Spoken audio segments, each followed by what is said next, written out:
We know what a prolific orator Dr. King was, quotable at all times. So Dr. Bernice King invited Haley to listen to one of her father's speeches, The Other America. This is a speech Dr. King gave in 1967 at Stanford University. And here are some quotes, some excerpted quotes from that speech that we want to share with you.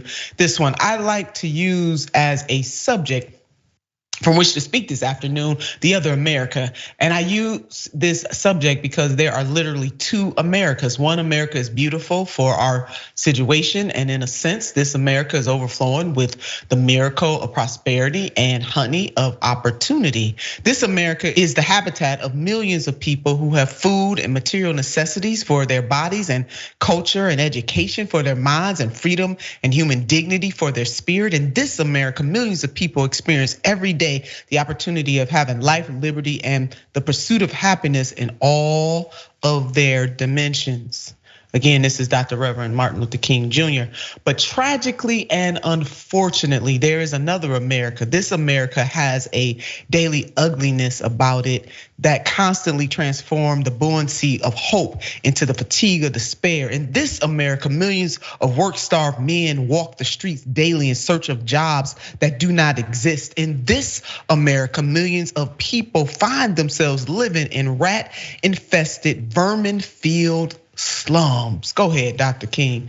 Last point in this speech. In this America, people are poor by the millions, and they find themselves perishing on a lonely island of poverty in the midst of a vast ocean of material prosperity. In a sense, the greatest tragedy of this other America is what it does to other children. Little children in this other America are forced to grow up with clouds of inferiority, farming every day in their little mental skies.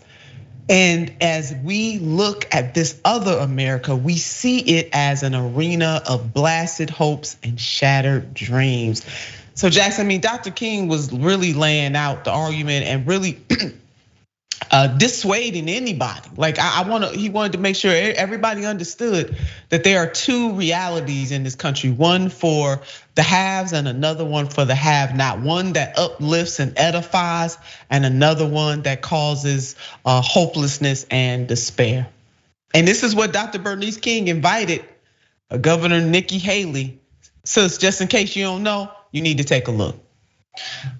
Well, and too, it's always funny too, because when Nikki says stuff like that, or anyone says anything like that, it's like instantly the whole world's just like, well, what about this? What about this problem? What about that issue? And then they're just like, oh, well, stop trying to cancel me and stop acting like I said what I said. You know what I mean? Like she's not gonna come forth and actually defend anything. But yeah, this isn't new. This is an issue that civilization faces, inequity, inequality, and it's always a constant fight to right the wrongs that people in positions of power do. It's always a fight to change with the times. There's always work to be done. But Nikki Haley ain't gonna win anyway, so no, it's all she's good. Not. But it's just something about a willingness to contort yourself soul for a seat, like to sell your soul basically, for a seat and to have revisionist history and to really just not care about truth. These people have lost all aspects of the truth of this country, the good, the bad, and the ugly. They cannot handle the truth whatsoever.